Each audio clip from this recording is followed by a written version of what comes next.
General Anil Sengupta ने कहा कि दुर्भाग्यवश 2 लोगों की मृत्यु हो गई है। उन्होंने बताया कि राहत और बचाव कार्य के लिए सभी उपलब्ध संसाधनों को तैनात किया जा रहा है, जिसमें यूएवी और रडार जैसे उच्च तकनीकी सहायता भी शामिल है। जैसे ही मौसम और सड़क की स्थिति अनुकूल होगी, लेफ्टिनेंट जनरल सेनगुप्ता ने कहा, हम हताहतों को निकालने के लिए हवाई प्रयासों का इस्तेमाल कर रहे हैं और हमें पूरी उम्मीद है कि सभी एजेंसियों में समन्वय से हम इस ऑपरेशन को आज शाम तक पूरा कर लेंगे। तो वहीं हिमस्खलन के बाद से विभिन्न राहत एजेंसियां घटनास्थल पर पहुंच चुकी हैं और बचाव कार्य में तेजी लाई जा रही है। साथ ही आपको बताते चले, पुलिस, सेना और अन्य राहत संगठनों की ओर से लगातार प्रयास किए जा रहे हैं ताकि और किसी के हताहत होने की संभावना को कम किया जा सके।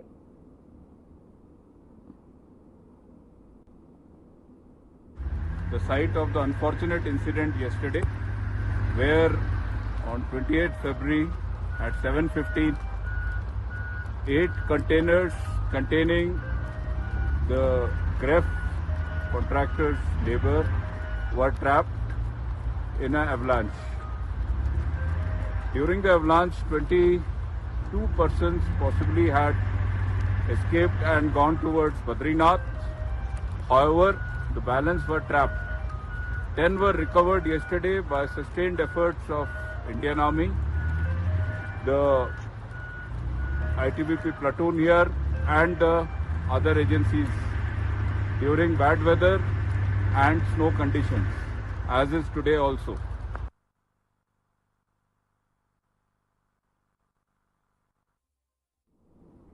तो वहीं केंद्रीय गृह मंत्री अमित शाह ने मणिपुर में सुरक्षा स्थिति की समीक्षा के लिए गृह मंत्रालय में बैठक ली। इस बैठक में वरिष्ठ अधिकारियों के साथ मणिपुर के राज्यपाल अजय कुमार भल्ला और अन्य लोग शामिल हुए। बता दें कि ये बैठक 9 फरवरी को मुख्यमंत्री एन बीरेन सिंह के इस्तीफे के बाद हुई। तो वहीं राज्य के राज्यपाल ने 13 फरवरी को रिपोर्ट मिलने के बाद मणिपुर में राष्ट्रपति शासन लागू कर दिया है। तो वहीं मणिपुर में मार्च 2023 से जातीय हिंसा जारी है। बैठक में मणिपुर में हाल ही में हुई घटनाओं पर भी बात की गई।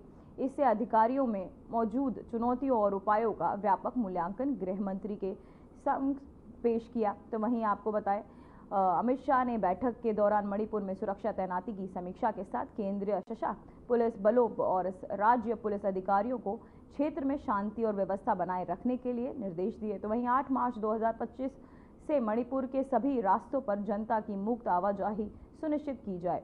रास्ते में अवरोध उत्पन्न करने वालों के खिलाफ कठोर कार्रवाई की जाए।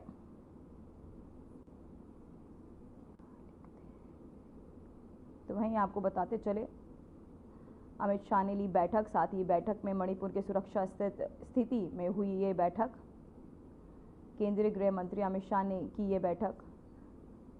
वहीं आपको बताते चले, बैठक में शाह ने दिए अहम निर्देश। साथ ही उन्होंने आपको बताते चले, मणिपुर में सुरक्षा स्थिति पर ये बैठक हुई, जहां सुरक्षा व्यवस्थाओं को लेकर बैठक में कई चर्चाएं की गई। केंद्रीय गृह मंत्री अमित शाह वहां पहुंचे और उन्होंने ये बैठक ली। साथ ही अमित शाह ने कई कड़े निर्देश भी अधिकारियों को दिए। मणिपुर में सुरक्षा व्यवस्था को लेकर कई अहम फैसले लिए गए, जिस पर आपको बताते चले, बैठक में शाह ने कई अहम निर्देश भी सभी को दिए। मणिपुर में सुरक्षा स्थिति पर हुई है बैठक और केंद्रीय गृह मंत्री अमित शाह ने ये बैठक की। साथ ही आपको बताते चले, बैठक में उन्होंने कई कड़े निर्देश दिए हैं। और साथ ही आपको बताते चले, मणिपुर में सुरक्षा स्थिति पर ये जो बैठक हुई, इसमें सुरक्षा व्यवस्था को ध्यान में रखते हुए कई अहम फैसले और निर्देश भी अमित शाह ने सभी को दिए। और आपको बताते चले, सुरक्षा व्यवस्था को लेकर कई अहम फैसले भी लिए गए और बैठक में सुरक्षा को लेकर कई बातें भी रखी गई। केंद्रीय गृह मंत्री अमित शाह जो मणिपुर पहुंचे, साथ ही उन्होंने वहां पर एक बैठक ली। बैठक में अमित शाह ने कई कड़े निर्देश भी दिए।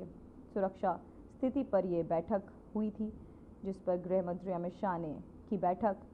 साथ ही उन्होंने बैठक में कई अहम निर्देश दिए। और आपको बताते चले, मणिपुर में सुरक्षा स्थिति पर ये हुई है बैठक। बैठक गृह मंत्री अमित शाह ने की है, जहां बैठक में अमित शाह ने कई अहम निर्देश दिए हैं। सुरक्षा व्यवस्था को लेकर उन्होंने कई अहम निर्देश दिए।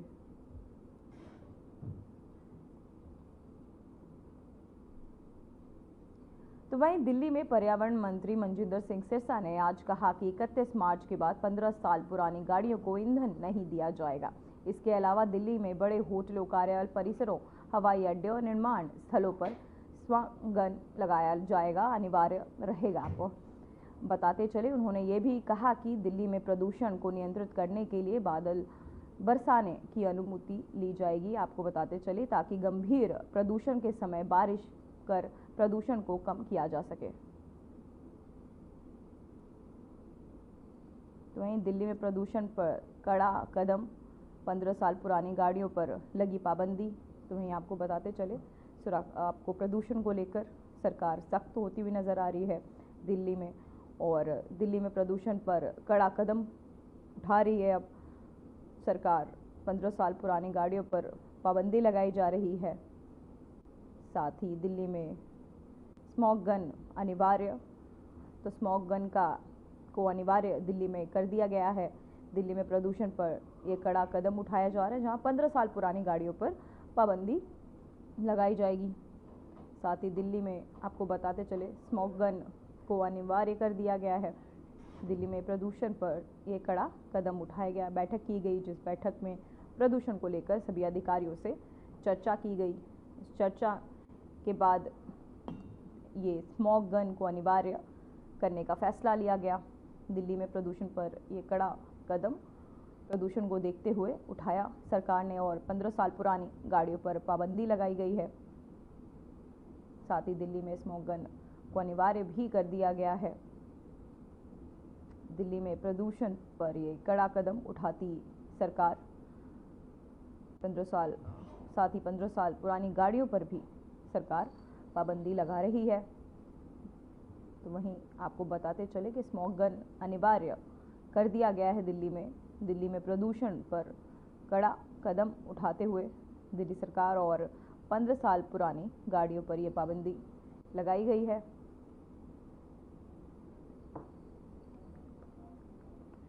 दिल्ली में प्रदूषण पर यह कड़ा कदम।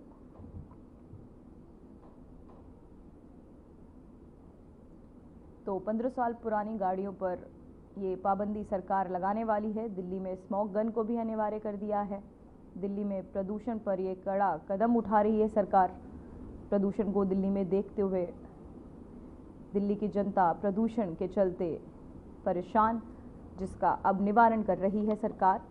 और साथ ही आपको बताते चले, इसी के चलते सरकार प्रदूषण पर ये कड़ा कदम। हमारे साथ फोनो लाइन पर हमारे संवाददाता हिमांशु दुबे जुड़ चुके। हिमांशु, सरकार अब प्रदूषण को लेकर एकदम सख्त कदम उठाती हुई नजर आ रही है, क्या कहना चाहेंगे आप इस पर? देखिए, बिल्कुल आपको बता दें कि जिस तरीके से दिल्ली में लगातार देखा जाता है कि प्रदूषण बहुत ज्यादा बढ़ जाता है, खासतौर पर ठंडियों के मौसम में जब प्रदूषण का लेवल बढ़ जाता है, तो यही कारण है कि जब बीजेपी की जब से सरकार बनी है तब से लगातार बड़ी बैठकों का दौर चल रहा है। और आपको बता दें, जो पर्यावरण मंत्री हैं मनजिंदर सिंह सिरसा, उन्होंने ये बड़ा फैसला लिया है। आज एक बड़ी मीटिंग उन्होंने आज बुलाई थी दिल्ली सचिवालय में, और उस मीटिंग के अंदर ये बड़ा फैसला लिया गया है कि अब जो 15 साल से पुराने जो वाहन होंगे उनको अब 1 अप्रैल से पेट्रोल और डीजल नहीं मिलेगा। यानी कि जो भी गाड़ियां जो है, चाहे वो सीएनजी हो, पेट्रोल हो, किसी भी प्रकार की जो गाड़ी होगी, 15 साल से अगर ऊपर उसका समय हो गया होगा, तो अब वो कहीं ना कहीं 1 अप्रैल से उनको पेट्रोल और डीजल नहीं दिया जाएगा। तो ऐसे में ये जो फैसला लिया गया है, कहीं ना कहीं ये एक बड़ा फैसला कह सकते हैं प्रदूषण को लेकर, ताकि प्रदूषण पर लगाम लगे, उसको नियंत्रित किया जा सके। और यही कारण है कि जो बड़ा फैसला वो दिल्ली सरकार की तरफ से लिया गया है। और जो मनजिंदर सिंह सिरसा जो कि पर्यावरण मंत्री हैं, उन्होंने आपको बता दें कि आज एक बड़ी मीटिंग बुलाई थी, तमाम जो अधिकारी हैं उनके साथ बड़ी बैठक करी थी, और उसमें ये इस बात पर चर्चा की गई कि आखिरकार दिल्ली में जो ये प्रदूषण बढ़ता है उसके पीछे का कारण क्या है और क्यों दिल्ली में इतना प्रदूषण हर साल बढ़ता हुआ दिखाई देता है। और इसके पीछे की अगर आपको बताएं तो धूल प्रदूषण सबसे ज्यादा, वाहन प्रदूषण और इसके अलावा निर्माण कार्यों से प्रदूषण, ये 3 बड़े कारण जो है बताए गए प्रदूषण बढ़ने के। तो कहीं ना कहीं वाहन प्रदूषण पर लगाम लगाने के लिए ही ये एक बड़ा फैसला लिया गया है। और आने वाले दिनों में ये भी देखा जाएगा कि निर्माण कार्यों को लेकर भी कोई बड़ी गाइडलाइन आएगी, और फिर इसके अलावा धूल प्रदूषण को कैसे रोकथाम करना है उसको लेकर भी, कंस्ट्रक्शन जो निर्माण होते हैं उस पर भी रोक लगने को लेकर भी कोई दिशा निर्देश सरकार की तरफ से जारी किया जा सकता है। यानी कि आज जो बड़ा फैसला लिया गया है वो वाहन प्रदूषण को रोकने के लिए लिया गया है। तो कहीं ना कहीं सरकार बिल्कुल एक्टिव मोड में, दिल्ली सरकार जो है कह सकते हैं कि ताबड़तोड़ जो फैसले ले रही है और कहीं ना कहीं एक्टिव मोड में बिल्कुल नजर आ रही है। जी जी, स्मोक गन को भी अनिवार्य कर दिया गया है, इस पर क्या कहना चाहेंगे आप? जी, मैं चाहूंगा एक बार आप सवाल फिर से दोहराएं। स्मोक गन को भी सरकार ने अनिवार्य कर दिया है दिल्ली में प्रदूषण को देखते हुए, इस पर क्या कहना चाहेंगे सर आप? बता दें, जिस तरीके से सरकार की अगर हम बात करें तो जैसे मैंने आपको बताया, धूल प्रदूषण को रोकने के लिए भी ये जो बड़ा फैसला लिया गया है, ताकि जो धूल की कड़े जो हम देखते हैं, अगर अभी आप बात करें तो सड़कों पर लगातार जो है पानी का छिड़काव जो है वो किया जा रहा है। तो आप समझ सकते हैं कि अमूमन ऐसा ठंडियों के मौसम में देखने को मिलता है, लेकिन अभी अगर बात करें जब से बीजेपी की सरकार है तब से ये देखने को मिला है कि लगातार जो है वो साफ सफाई और खासतौर पे गंदगी ना हो और धूल प्रदूषण ना हो, इसको लेकर गाड़ी जो वो कहीं ना कहीं पानी का छिड़काव वो भी किया जा रहा है। तो निश्चित तौर पर इससे धूल प्रदूषण में भी लगाम लगेगी। और इसके अलावा आपको बताएं, जो आज बड़े फैसले लिए गए हैं, कैबिनेट ये जो मीटिंग हुई है, पर्यावरण मंत्री जो मनजिंदर सिंह सिरसा है उन्होंने ये बड़ी बैठक बुलाई और इसमें ये कई अहम फैसले लिए हैं। और खासतौर पर जो मैंने आपको बताया, जो गाड़ियों पर लगाम लगाया गया है 1 अप्रैल से, ये जो फैसला है वो कहीं ना कहीं दिल्ली सरकार की तरफ से लागू हो जाएगा। तो निश्चित तौर पर इससे अब ऐसे लोगों की मुश्किलें बढ़ जाएंगी जो 15 साल से जिनके वाहन ज्यादा हो चुके हैं अवधि, वो कहीं ना कहीं अब वो सड़कों पर चलने से पहले 100 बार सोचेंगे, क्योंकि उनको पेट्रोल डीजल नहीं मिलेगा। तो ऐसे में एक उनको मुश्किल होगी, लेकिन कहीं ना कहीं आम पब्लिक के लिए एक अच्छी खबर भी है और कहीं ना कहीं इससे प्रदूषण पर भी आने वाले समय में निजात देखने को मिलेंगे। जी, एयर पोल्यूशन को लेकर क्या कदम उठा रही है सरकार? जब पराली जलने के बाद जो दिल्ली में प्रदूषण लगातार बढ़ता जा रहा है, लोगों को सांस लेना भी मुश्किल हो जाता है, उस पर सरकार किस तरीके का एक्शन ले रही है प्रदूषण को देखते हुए? देखिए, आपको मैं बड़ी जानकारी दे दूं, जो बड़े फैसले जो लिए गए हैं इसमें कुछ चीजों पर विशेष ध्यान देने के लिए कहा गया है। उसमें अगर बात करें, हाई राइज बिल्डिंग और कमर्शियल कॉम्प्लेक्स में एंटी स्मोक गन लगाना अनिवार्य होगा, ये कहा गया है सरकार की तरफ से। इसके अलावा यूनिवर्सिटी के छात्रों को वृक्षारोपण अभियान से जोड़ा जाएगा, यानी कि जितने ज्यादा पेड़ पौधे लगेंगे, हरियाली होगी, उतना कहीं ना कहीं प्रदूषण उससे राहत मिलेगी। इसके अलावा दिल्ली में खाली जमीनों पर जंगल विकसित किए जाएंगे, ये भी बड़ा फैसला जो है लिया गया है। इसके अलावा बड़े औद्योगिक संस्थानों को प्रदूषण कम करने के लिए नए गैजेट लगाने के भी निर्देश दिए जाएंगे। साथ ही क्लाउड सीडिंग तकनीक अपनाई जाएगी ताकि प्रदूषण बढ़ने पर कृत्रिम बारिश से हवा को साफ किया जा सके। यानी कि ये और भी मैंने आपको जो ये फैसले जो बताए हैं, तो जो कि सरकार ने आज इस बैठक के बाद लिया है, तो ये सारे फैसले जो है ये प्रदूषण के रोकथाम के लिए ही लिए गए हैं। और जो मुख्य प्रदूषण जो होता है धूल, वाहन और निर्माण कार्यों से प्रदूषण, इन तीनों बिंदुओं पर विशेष जो है ध्यान रखा गया है। और इन्हीं तीनों को लेकर ही ये सारे फैसले जो मैंने आपको बताया सिलसिलेवार तरीके से, वो कहीं ना कहीं सरकार ने अहम फैसले लिए है, ताकि आने वाले दिनों में दिल्ली वालों को प्रदूषण से निजात मिले, उनको प्रदूषण से राहत मिल सके और जो स्वच्छ और साफ सुथरी हवा दिल्ली वालों को मिल पाए। जी, जानकारी के लिए बहुत बहुत धन्यवाद हिमांशु, आपकी तमाम जानकारी के लिए।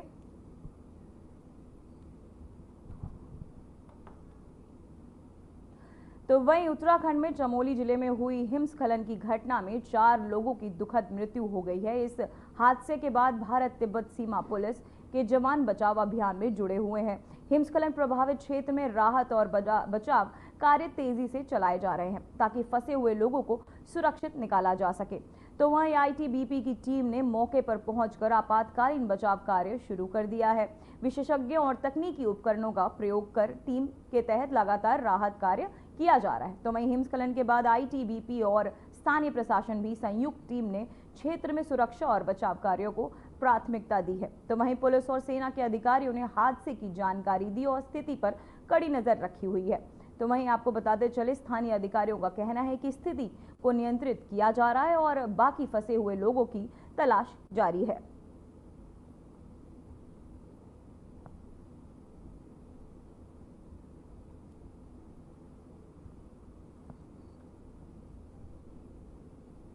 तो वहीं भोपाल से इस वक्त की सबसे बड़ी खबर सामने आ रही है, जहां भोपाल की एक केमिकल फैक्ट्री में आग लग गई, जहां दमकल की गाड़ियां मौके पर पहुंची, आग बुझाने में जुटी दमकल की गाड़ी टीम।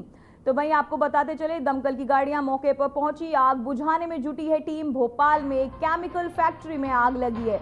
भोपाल से इस वक्त की सबसे बड़ी खबर जो सामने आ रही है, इस वक्त भोपाल की एक केमिकल फैक्ट्री में आग लग गई है और वहां आग बुझाने में जुटी है टीम। साथ ही आपको बताते चले, भोपाल की एक केमिकल फैक्ट्री में आग लग गई, जहां दमकल की गाड़ियां मौके पर पहुंची और आग बुझाने में जुटी हुई है। साथ ही आपको बताते चले, भोपाल की एक केमिकल फैक्ट्री जिसमें ये आग लगी, यह हादसा एक केमिकल फैक्ट्री में हुआ। भोपाल से इस वक्त की सबसे बड़ी खबर, दमकल की गाड़ियां मौके पर पहुंची, आग बुझाने में जुटी टीम। तो वहीं आपको बताते चले कि भोपाल में एक केमिकल फैक्ट्री में लगी आग, दमकल की गाड़ियां मौके पर पहुंची, आग बुझाने में जुटी है टीम। फिलहाल किसी के हताहत होने की कोई सूचना नहीं। केमिकल फैक्ट्री में आग लगी, भोपाल से ये बड़ी खबर, जहां दमकल की गाड़ियां मौके पर पहुंची, जहां साथ ही आपको दिखाएं, टीवी स्क्रीन पर दिख रहा है कि आग की लपटें कैसे केमिकल फैक्ट्री से बाहर उठती हुई नजर आ रही हैं और दमकल विभाग आग बुझाता हुआ। साथ ही आपको बताते चले, आग बुझाने में टीम जुट चुकी है। साथ ही आग की लपटें आपको दिख रही हैं आपके टीवी स्क्रीन पर, किस तरह धाए धाए करके जल रही है केमिकल फैक्ट्री और आग बुझाने में टीम लगातार लगी हुई है। केमिकल फैक्ट्री में यह आग लगी। भोपाल से ये बड़ी खबर, जहां भोपाल की एक केमिकल फैक्ट्री में आग लग गई। आग लगने के कारणों का भी कुछ पता नहीं चल पाया है, लेकिन आग बुझाने में फिलहाल टीम लगी हुई है। केमिकल फैक्ट्री में आग लगी, दमकल विभाग की गाड़ियां मौके पर पहुंची, साथ ही टीम आग बुझाने में जुट गई है।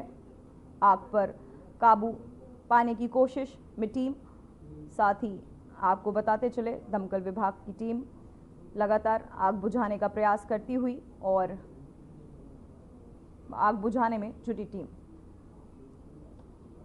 तो ये पंजाब में नशे को खत्म करने के लिए पंजाब पुलिस लगातार कोशिश कर रही है। कासो ऑपरेशन चलाए जा रहे हैं, तो वहीं सीएम भगवंत मान के आदेश के कुछ घंटों बाद पंजाब पुलिस हरकत में आई। नशे के हॉटस्पॉट पर छापेमारी की गई। इसी क्रम में मोगा, भटिंडा, आनंदपुर साहिब, फिरोजपुर और अन्य जगहों पर कासो ऑपरेशन चलाया गया। नशा तस्करों के घरों पर भी छापेमारी की गई। जिले भर में करीब 10 जगहों पर 500 के करीब पुलिसकर्मियों और अधिकारियों के तहत नशा विरोधी अभियान चलाया जा रहा है। पुलिस को भारी मात्रा में नशा बरामद हुआ है। देखिए कुछ तस्वीरें जो अलग अलग जगहों से एडीजीपी और एसएसपी तहकीकात करते हुए इस कासो ऑपरेशन को अपने योग एसएसपी साहब जिला रूपनगर जी ਦੀਆਂ ਹਦਾਇਤਾਂ ਅਨੁਸਾਰ ਜਿਹੜਾ ਹੈਗਾ ਕਾਸੋ ਆਪਰੇਸ਼ਨ ਜਿਹੜਾ ਅੱਜ ਚਲਾਇਆ ਗਿਆ, ਜਿਹਦੇ ਤਹਿਤ ਜਿਹੜਾ ਹੈਗਾ ਵੀ 100% ਜਿਹੜਾ ਨਸ਼ਾ ਜਿਹੜਾ ਪੰਜਾਬ ਮੁਕਤ ਨਸ਼ਾ ਮੁਕਤ ਪੰਜਾਬ ਬਣਾਉਣਾ, ਉਹਦੇ ਤਹਿਤ ਸਾਡੇ ਜਿੰਨੇ ਸ਼ੱਕੀ ਏਰੀਏ ਨੇ, ਰਾਜਨਗਰ ਹੋ ਗਿਆ, ਰੇਲਵੇ ਕਲੋਨੀ ਹੋ ਗਈ, ਝੁੱਗੀਆਂ ਹੋ ਗਈਆਂ ਨਹਿਰ ਦੇ ਕੰਢੇ, ਜਿੰਨੇ ਵੀ ਸਾਡੇ ਸ਼ੱਕੀ ਬੰਦੇ ਨੇ ਜਿਨ੍ਹਾਂ ਦੇ ਪਹਿਲੇ ਪਰਚੇ ਨੇ, ਉਹਨਾਂ ਨੂੰ ਥਾਰੋਲੀ ਡੀਪਲੀ ਆਪਾਂ ਸਰਚ ਕਰ ਰਹੇ ਹਾਂ। 3-4 ਜਗ੍ਹਾ ਆਪਾਂ ਨਾਕੇ ਲਗਾਏ ਨੇ, ਰੇਡ ਪਾਰਟੀਆਂ ਗਈਆਂ ਹੋਈਆਂ ਔਰ ਇਹਦੇ ਤਹਿਤ ਆਪਾਂ 100% ਰਿਕਵਰੀ ਕਰਕੇ ਐਨਡੀ ਦਾ ਮੁਕੱਦਮਾ ਜਿਹੜਾ ਉਹ ਦਰਜ ਕੀਤਾ ਜਾਏਗਾ। ਮਾਨਯੋਗ ਡੀਜੀਪੀ ਸਾਹਿਬ ਪੰਜਾਬ ਔਰ ਕਮਿਸ਼ਨਰ ਪੁਲਿਸ ਜਲੰਧਰ ਜੀ ਦੀ ਹਦਾਇਤਾਂ ਦੇ ਮੁਤਾਬਕ ਅੱਜ ਜਿਹੜਾ ਹੈਗਾ ਅਸੀਂ ਸਾਡੇ 4 ਮਹੱਲੇ ਹੈਗੇ ਨੇ ਜਿਹੜੇ ਕਿ ਡਰੱਗ ਹੌਟਸਪੌਟਸ ਹੈਗੇ ਨੇ, ਜਿਨ੍ਹਾਂ ਦੇ ਵਿੱਚ ਕਾਜੀ ਮੰਡੀ ਹੈ, ਭੀਮ ਨਗਰ ਹੈ, ਤਾਨਕੀ ਹੈ, ਮੱਲਾ ਹੈ, ਸੰਤੋਸ਼ੀ ਨਗਰ ਹੈ ਔਰ ਇੱਥੇ ਅਸੀਂ ਅੱਜ ਜਿਹੜਾ ਹੈਗਾ ਆਪਣੇ 4 ਥਾਣਿਆਂ ਦੀ ਪੁਲਿਸ, ਡਿਵੀਜ਼ਨ ਨੰਬਰ 2 ਦੀ ਪੁਲਿਸ ਹੈ, ਉਹਨਾਂ ਦੀ ਐਸਐਚਓ, ਡਿਵੀਜ਼ਨ 4 ਰਾਮਾ ਮੰਡੀ ਦੀ 12 ਦੀ, ਉਹਨਾਂ ਨੂੰ ਨਾਲ ਲੈ ਕੇ ਅਸੀਂ ਇੱਥੇ ਕਾਸੋ ਆਪਰੇਸ਼ਨ ਜਿਹੜਾ ਹੈਗਾ ਉਹ ਕਰ ਰਹੇ ਹੈਗੇ। ਪਰ ਇਸ ਆਪਰੇਸ਼ਨ ਦਾ ਮੇਨ ਮਕਸਦ ਸਿਰਫ ਤੇ ਸਿਰਫ ਇਹੀ ਹੈਗਾ ਕਿ ਪੰਜਾਬ ਨੂੰ ਜਿਹੜਾ ਹੈਗਾ ਡਰੱਗ ਫ੍ਰੀ ਬਣਾਉਣਾ ਔਰ ਜਿਹੜੇ ਲੋਕ ਨਸ਼ੇ ਦਾ ਕਾਰੋਬਾਰ ਕਰਦੇ ਹੈਗੇ ਆ ਉਹਨਾਂ ਦੇ ਖਿਲਾਫ ਐਫਆਈ ਦਰਜ ਕਰਕੇ ਉਹਨਾਂ ਨੂੰ ਬੁੱਕ ਕਰਕੇ ਜੇਲ੍ਹਾਂ ਵਿੱਚ ਸੁੱਟਣਾ, ਇਹਦਾ ਮੇਨ ਪਰਪਸ ਸਾਡਾ ਇਹ ਹੈ। ये कॉम्प्रहेंसिव प्रोग्राम चॉकआउट किया गया है स्टेट लेवल पे, पुलिस हेडक्वार्टर्स की तरफ से जो प्रोग्राम है उसके तहत आज ये कार्रवाई शुरू की गई है और इसमें एक क्रैकडाउन होगा नशे के खिलाफ, जिसमें नॉन स्मगलर्स है और जो नए भी एक्टिव हुए हैं उनके खिलाफ, उनको सबके खिलाफ सख्त से सख्त कार्रवाई की जाएगी और टारगेट ये है कि इस एरिया को ड्रग फ्री किया जाए। जिन्ना पहला पता ही है, पहला भी कासो करवाए ने पंजाब सरकार और पंजाब पुलिस रल के और सारे पंजाबी रल के इस चीज़ के अगेंस्ट है कि पंजाब में कोई ड्रग्स विकन। तो इस करके तुसीं देखिया होना कि 5 मैंबर की कमेटी भी बनाई है सीएम साहब ने और डीजी साहब तो बाकी सारे अफसर भी इस वेले सारे पंजाब के फैले हुए हैं। कासो करवाने सारे यूनिट्स के जिन्नियां भी कमिश्नरेट है या SSP जिथे भी लगे हुए हैं ताकि ਜਿਹੜੇ जिथे सस्पीशन है सानू कोई पता कोई ड्रग वेचदा जिथे एक्सटेंट ज़्यादा आ उत्थे कासो करवा के इन्हां लोगों को फड़ के जेलों 'ਚ दिता जाए ताकि पंजाब को ड्रग तो मुक्त करवाया जा सके।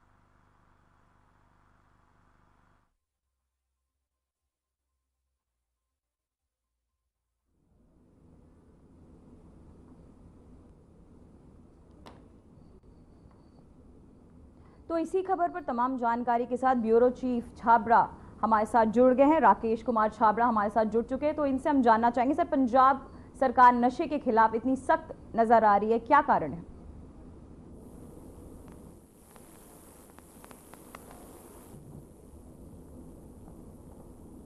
जी सर, आपको हमारी आवाज आ रही है?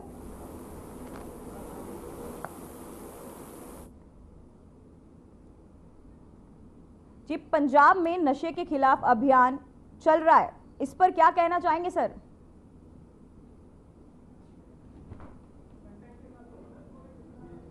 तो वहीं आपको बताते चले कि पंजाब में नशे के खिलाफ अभियान चल रहा है।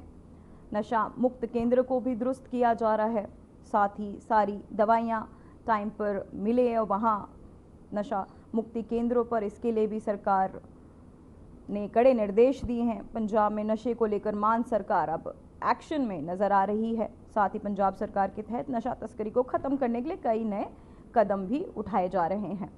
तो वहीं आपको बताते चले कासो ऑपरेशन चल रहा है, पुलिस द्वारा ये ऑपरेशन चलाया जा रहा है जहां काफ़ी जगहों पे पुलिस ने छापेमारी की, कई लोगों को गिरफ्तार भी किया।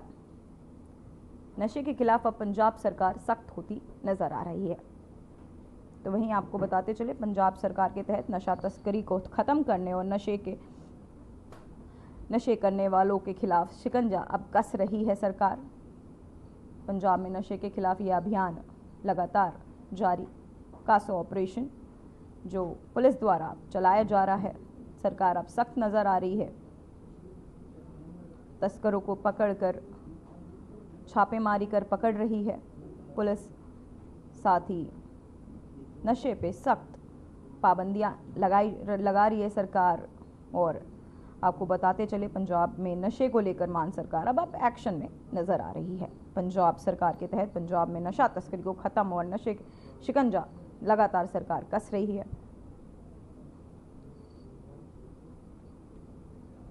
पंजाब में नशे को लेकर यह अभियान लगातार, कासो ऑपरेशन लगातार जारी, पुलिस सख्त एक्शन में, मान सरकार नशे के खिलाफ लगातार एक्शन में मान सरकार नजर आ रही है। नशा मुक्ति केंद्रों को भी दुरुस्त बना रही है। साथ ही पंजाब में नशे को लेकर मान सरकार अब आपको बताते चले एक्शन में नजर आ रही है।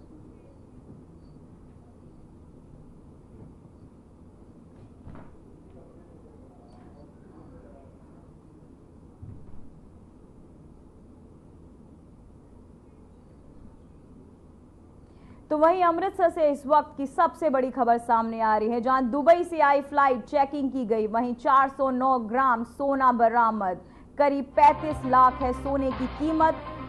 गुरु रामदास एयरपोर्ट का है ये पूरा मामला। धारा 110 के तहत होगी कार्रवाई। तो आपको बताते चले 409 ग्राम सोना बरामद किया गया। धारा 110 के तहत ये कार्रवाई की जा रही है। अमृतसर से अब तक की सबसे बड़ी खबर, जहां दुबई से आई फ्लाइट की चेकिंग की गई, 409 ग्राम सोना बरामद किया गया। गुरु रामदास एयरपोर्ट का ये पूरा मामला, जहां 35 लाख सोने बरामद किए गए। वहीं धारा 110 के तहत होगी कार्यवाही। आपको बताते चले जो सोना बरामद किया उसकी कीमत करीब 35 लाख रुपए बताए जा रहे। वहीं गुरु रामदास एयरपोर्ट का है ये पूरा मामला।